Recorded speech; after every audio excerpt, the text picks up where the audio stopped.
Hi everybody, welcome to another video in Discrete Math, section 5.1, Mathematical Induction.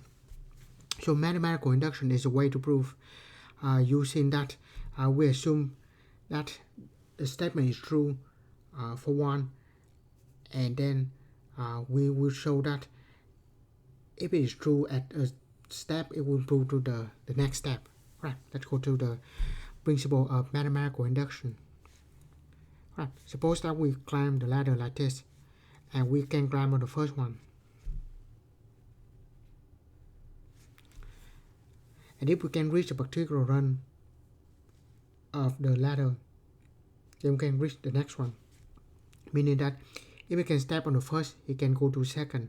If he's on second, he can go to third. If he's on third, he can go to fourth. And by that, it just keep going, and essentially we can go to any step of the ladder. Right. Exactly what it is. Right. So if we can reach a particular, then we can reach the next. Right. So the principle of mathematical induction, the basic step we show that is true at 1, and then the inductive step show that if it's true, assume that it's true for p of k, then it will show it also true for p of k plus 1. That's exactly what it is here. Right. Now let's just prove. Show that this is true. By the way, when this we call this is the statement at n. We should put n here on the upper limit. Right. Now let's check.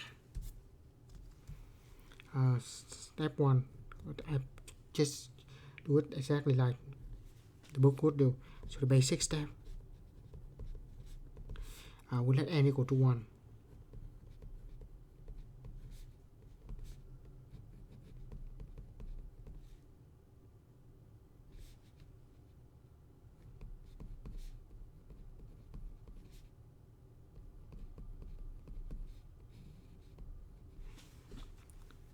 So that means on the left side we only have this. We have 1, and on the right hand side is 1. So we have p of 1 is true.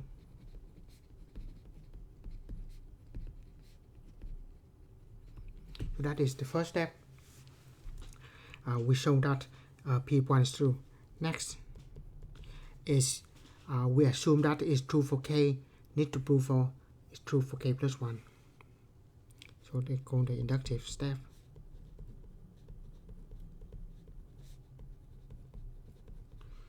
We have two components. The first component, assume that p of k is true. And this is just assumption.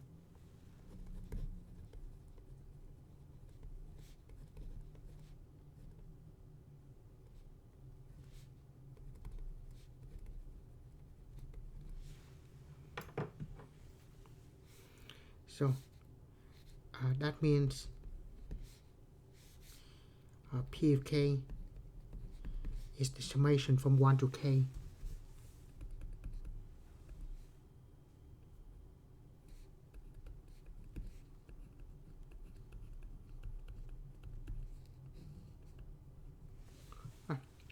Now let's write this out. This should be a comma. So we write it down. Keep doing that. The left hand side go from 1 to I, so 1 plus 2 all the way to k. And on the left hand side we're going to have k times k plus 1 over 2. And this is just an assumption. We don't need to show that. And what we need to show is p of k plus 1 is true.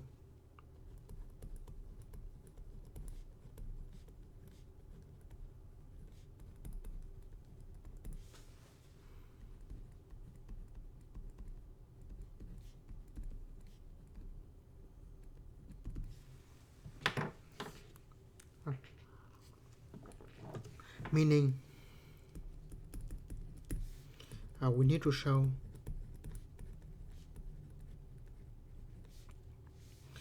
p of k plus 1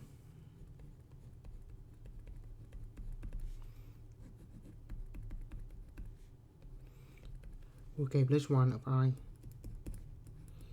put k plus 1 into n, k plus 1, so k plus 2. So this is what we need to show.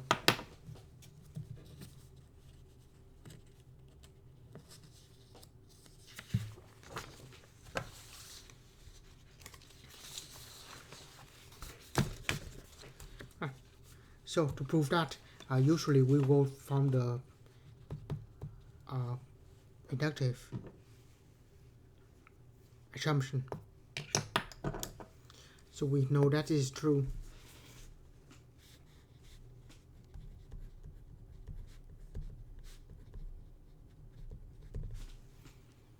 We know that is true because that is an assumption. Now, that means we have 1 plus 2 all the way to k is we have equal to k plus 1 over 2. What we do now is to get the p of k plus 1, all we need is to add k plus 1 on both sides. So on the left hand side we have 1 plus 2 plus all the way to k and then k plus 1. So that exactly is p. Okay, we'll see that in a minute. On the left hand side we have k times k plus 1, just multiply it out. Better yet, let's do this. K plus 1 over 2 plus k plus 1 here.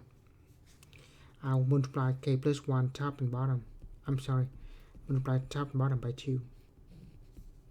And we then combine. We have 1 plus 2 plus all the way to k plus 1. Now you can combine this. Both of them have k plus 1. Factor it out.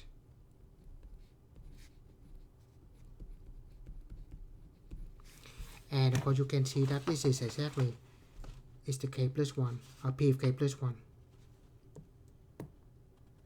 Yeah, it's left hand side, the right hand side is that. Right. So we assume that is true. Now p of k plus 1 is true.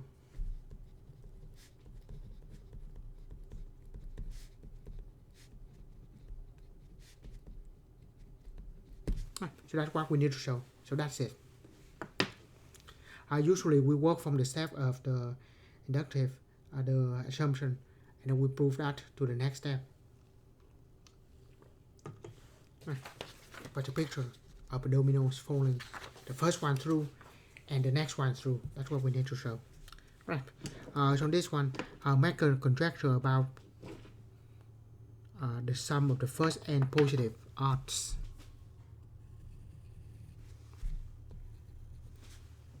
So first we need a conjecture, something that we need to show, need to prove. Right.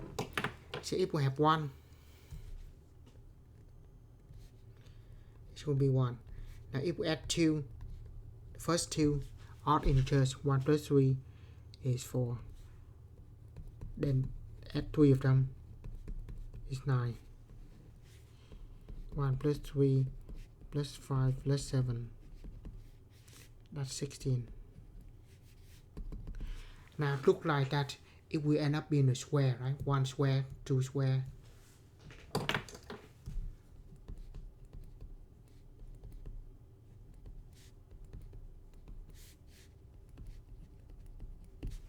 So that is the conjecture.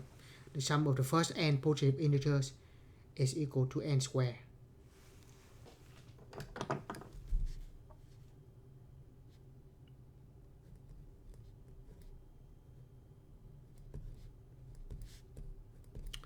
Keep doing that, this will become 1 plus 3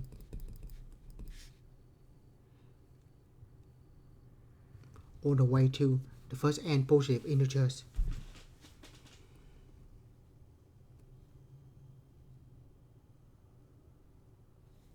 Yeah, odd integers. So if we want an odd, and the first n is going to be 2, k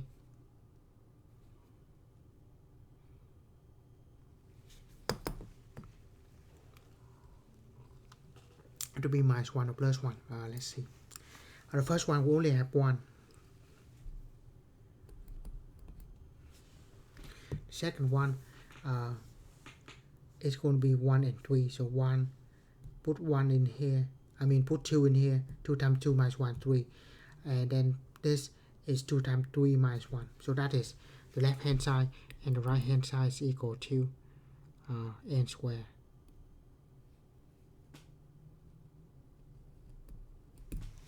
Right. So first is the basic step.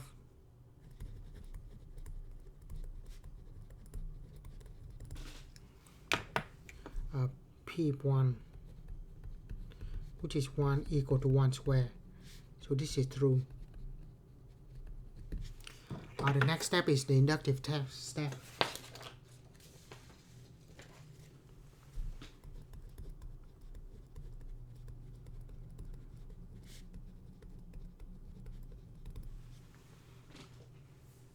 Have that info assuming that P of K is true.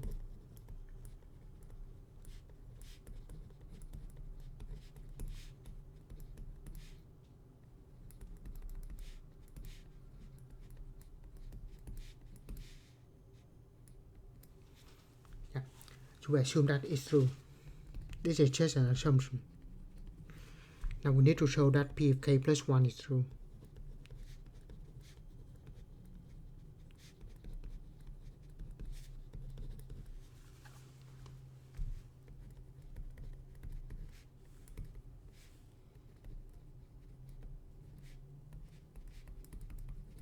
Meaning that we need to show that 1 plus 3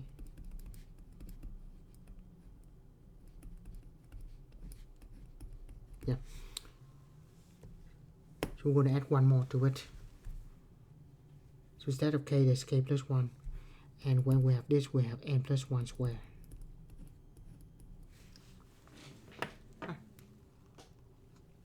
So that's what we need to prove. So that gives us 1 plus 3 2k plus 2 minus 1, so 2k minus 1.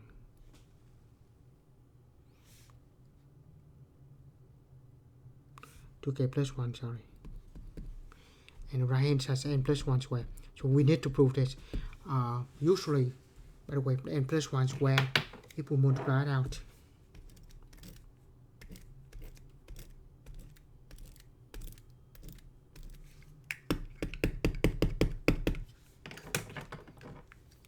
that gives us n squared plus 2n plus 1.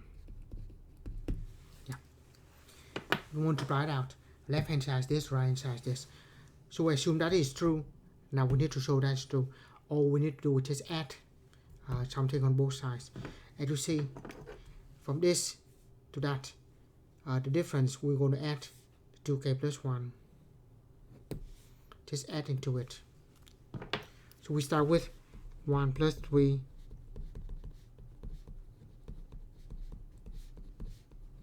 this one is true. Then we're going to just add 2k plus 1 on both sides.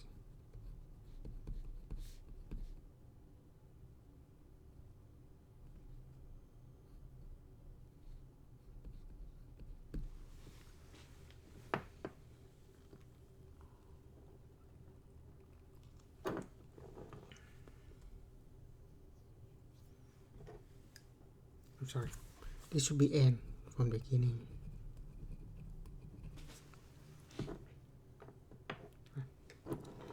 So in that case, this is k. So we just put n. If we put k here, we put k then there.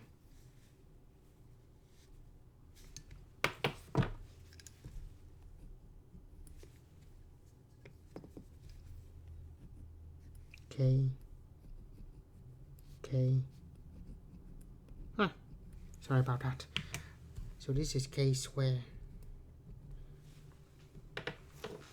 So just going to add k to k plus 1 on both sides, and the left hand side is just 1 plus 3, 2k minus 1 plus 2k plus 1 and equal to we have k squared plus 2k plus 1. So that's exactly what we need to prove, because this is p of k plus 1 and this is true.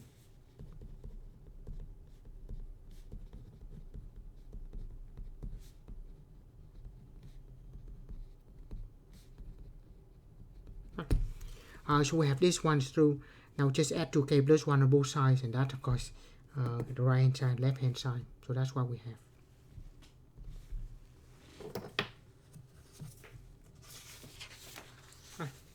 Next, use mathematical induction to prove that n equal less than 2 to the n for all positive integers n. Right. So first, the basic.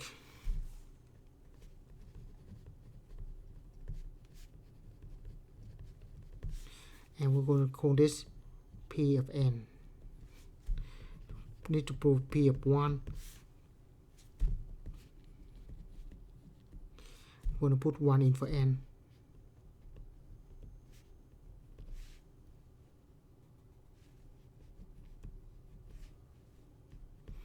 And of course that one is true. Next, the inductive step.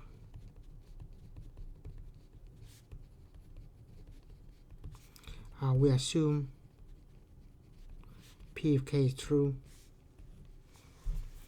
P of k is just going to put k less than 2 to the k is true. We need to show that this is true for k plus 1.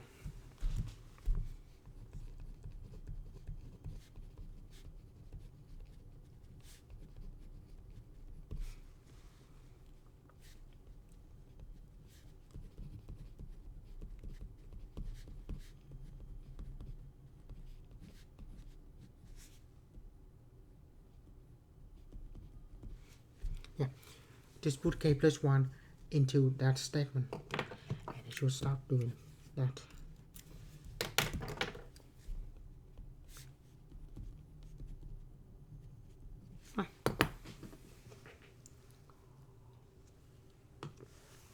So what we need to show. Right, so usually we start with the assumption. This is what we assume.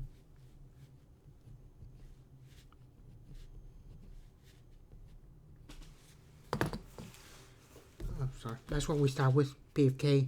We assume that is true. Now to go from here to there, all we do is just go to plus 1 on both sides, right?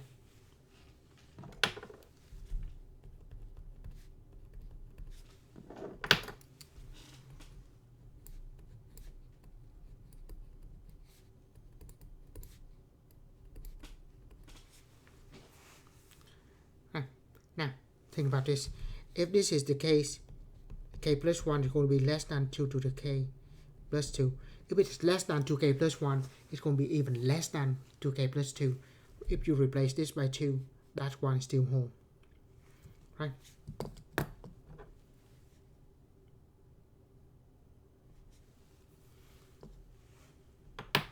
Now, you're going to add 2 to the first. Now,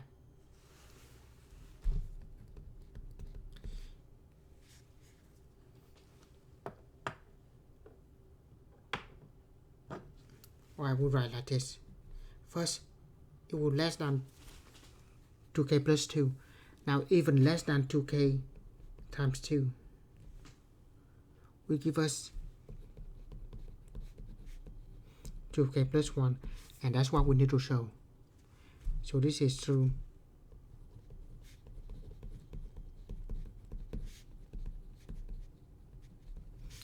Let me write this again, maybe it is clearer.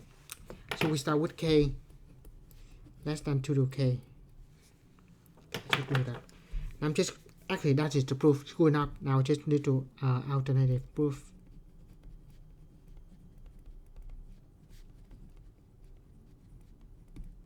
So that's what we start with.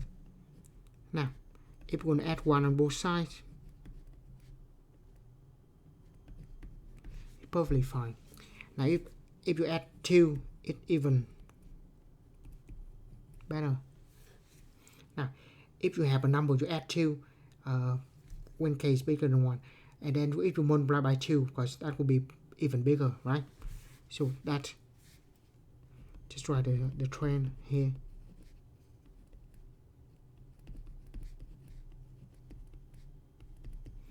That less than 2 to the k times 2, and that is equal to 2 to the k plus 1. So k plus 1 is less than 2 to the k plus 1, and that's what we need to show for. It's true for p of k, that's where we start, and if we're true for p of k plus 1, that's what we get. Right, so that is mathematical induction. Next, use mathematical induction to prove that n cubed minus n is divisible by 3 for every positive integer n. Right. So in that case, we have to write out p of n is meaning that n cubed minus n is divisible by 3.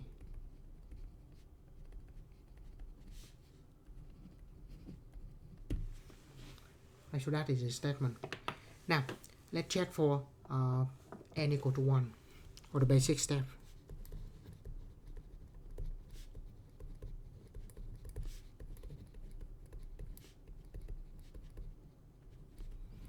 So p of 1 must be true.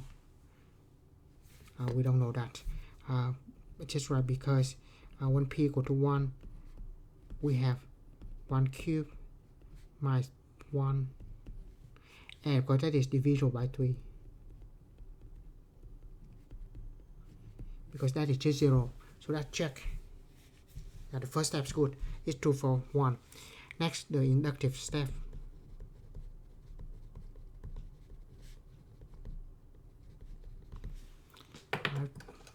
So we assume p of k is true.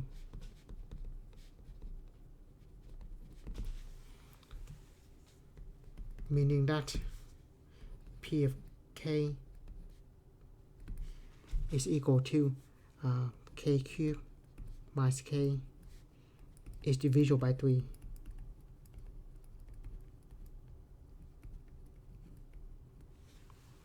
Right, so that is the assumption, it's true. Now we're going to need to go that to the p of k plus 1.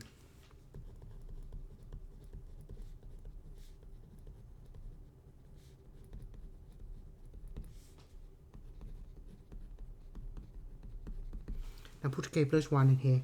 So you have k plus 1 cubed minus k plus 1. This is also divisible by 3.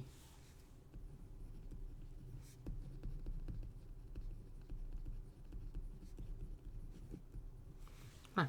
So as usual, we start with the assumption in the inductive step. So we say we know that this is true. So you have k cubed minus k is divisible by 3.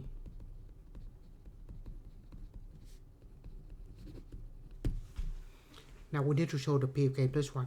So how do we get from that to that? So in that case, let's take a look at k plus 1.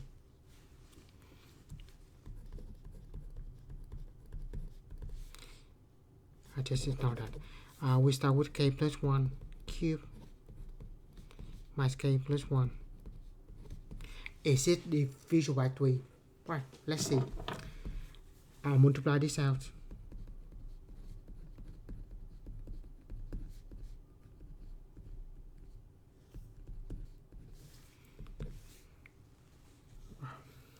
This is a cube, right?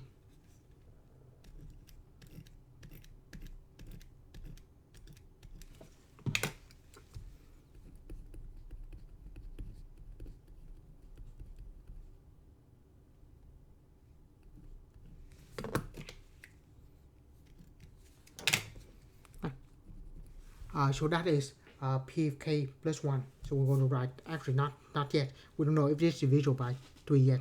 Now we multiply this out. That's just k cubed plus 3k squared plus 3k plus 1. And we subtract k plus 1. subtract k, subtract 1. So to simplify this, we have k cubed plus 3k squared plus 3k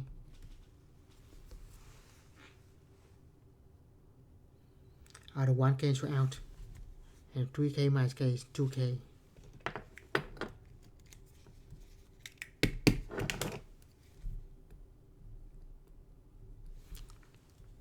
Right. Now,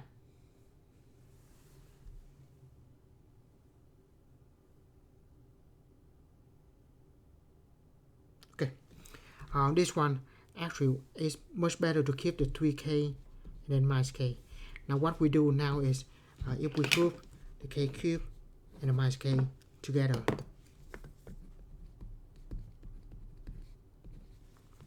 and then we have 3 times k squared plus k. Just grouping. First k cubed minus k here, and the rest is going to be this. Now notice, this is divisible by 3. Why is that? Because that's what we assume is true. And this is both divisible by 3 because it has the factor of 3, right?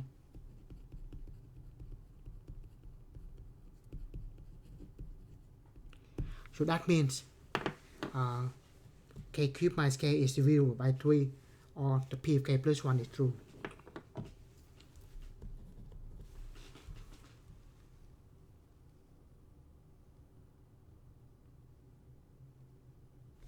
Yeah. So we say k plus 1 cubed minus k plus 1 is divisible by 3.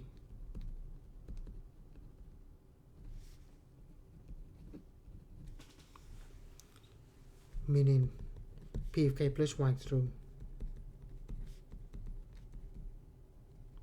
Yeah, so usually we go from the inductive hypothesis or the assumption in the inductive step, and we try to go to the next step.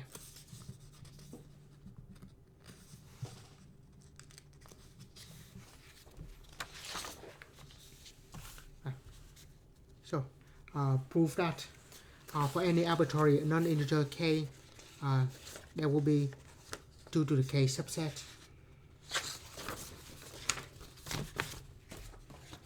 So let's write down p of k is that for any non-negative integer k, k have 2 to the k subset. Right, so we have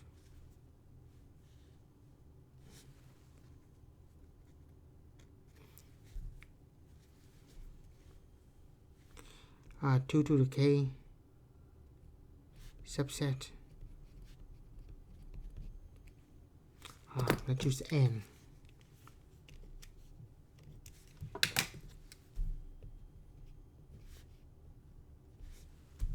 Right, first, we need to check the basic step.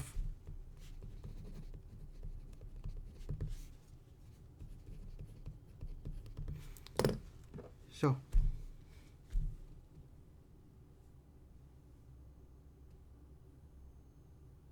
yeah, subset of a set with k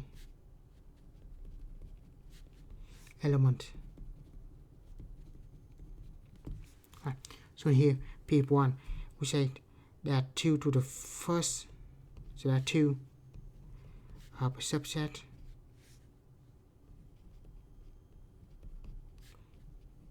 of a set of 1 element.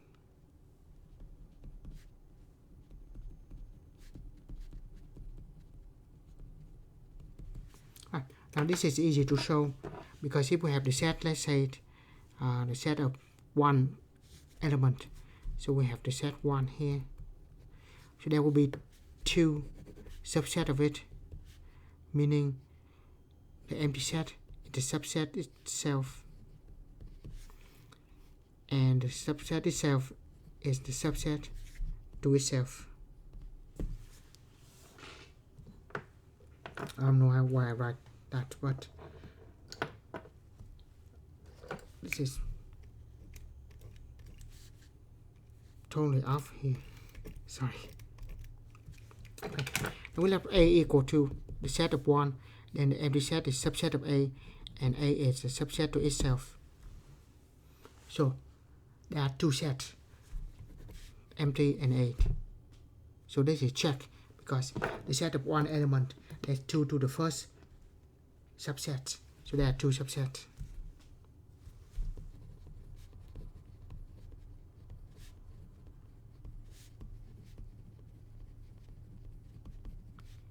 That check, right?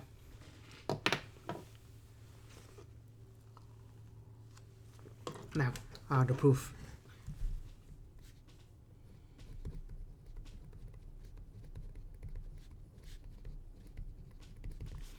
Now we assume P of K is true,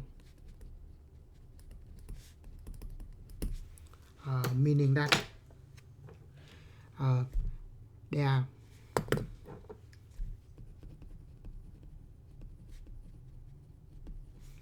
two to the K subsets of a set with K entry.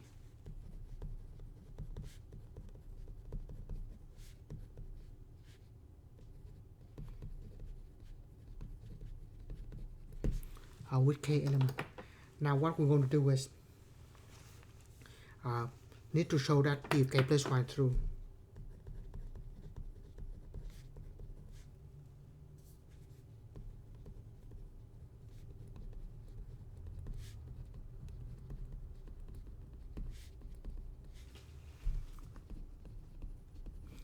We need to show that K plus 1 is true, meaning that I need to show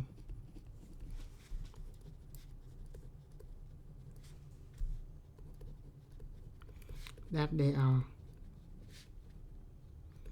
2 to the K plus 1 subset of K plus 1 element.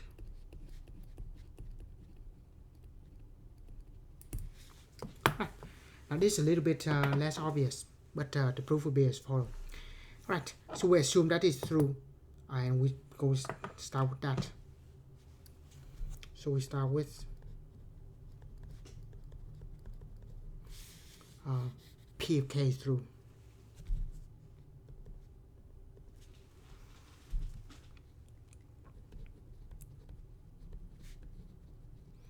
So 2 to the K subset of set with K element.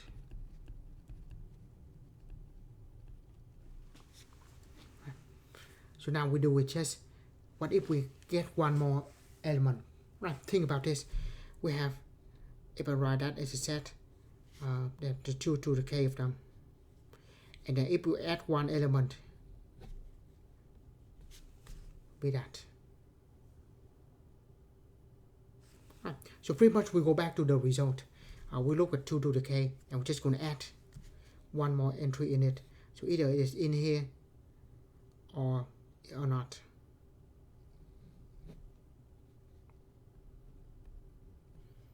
Or it is inside, or it's going to be outside. So think about this. For example, if we have a set of from 1 to 5, we can either add an entry or not. We can add an entry, we have that subset, or we can add a number onto all of those sets or not. So think about this. If we have A is equal to 1, right? And there are 2 subsets.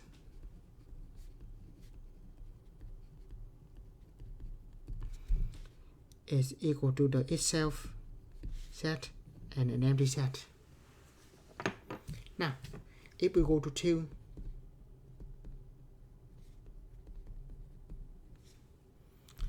what we do is we just look on this set. Why don't we add 2 to it? And then we can add 2 to the empty set. We have 2. Now, you can see all 4 of this are subset of A.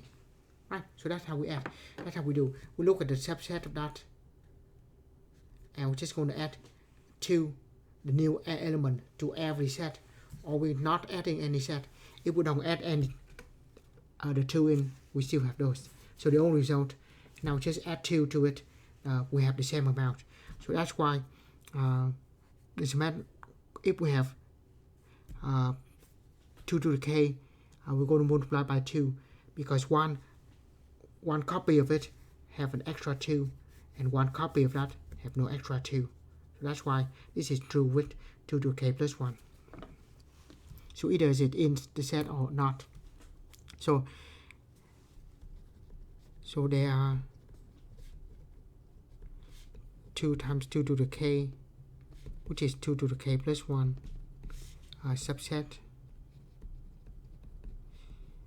of k plus 1 entry element, meaning p of k plus 1 is true. Right, so certainly take a lot of practice for mathematical induction, but the principle is it's true for the first one, and if we assume this is true, it go to the next. So in that case, we go back to the first. If 1 is true, then 2 is true. If 2 is true, then 3 is true. And we just keep things going. But we only need to show that it's true for 1, and it's true for, assume that it's true for k, it would be true for k plus 1. So we assume that this is true with 2 to k, and then we just add an element to it. So that's why we have the result here. Right. So here's how the guideline. I just let you read it. But other than that, I stop section 5.1 here. As always, thank you for watching, and see you in another video, Discrete Math.